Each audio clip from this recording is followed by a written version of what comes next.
Hello, Super Writers. Our target skill for today is I can use a checklist to proofread and edit my friendly letter. Yesterday, you wrote a friendly letter to tell a story to a friend.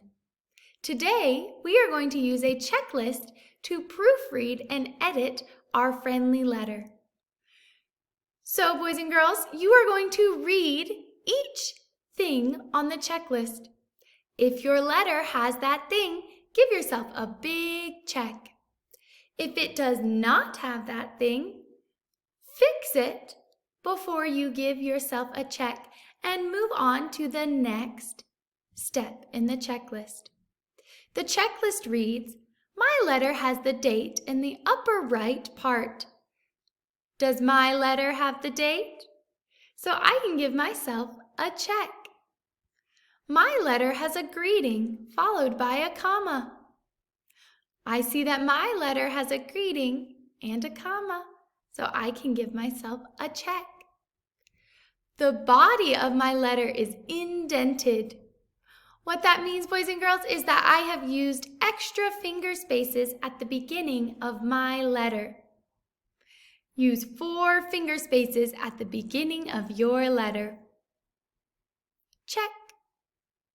The closing of my letter is followed by a comma.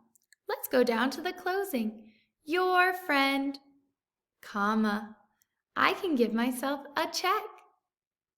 My letter has a signature. Do you see my name at the bottom of my letter? Yes, so I can give myself a check.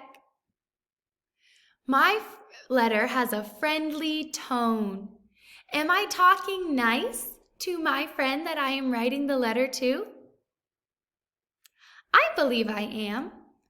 I can give myself a check. And lastly, I wrote neatly. Did I do my first grade best to stay in the lines as I'm writing my letters? I think that I did, so I can give myself a check. Now it's your turn to check your friendly letters. Read your letter out loud and check for these things. Have fun, first graders!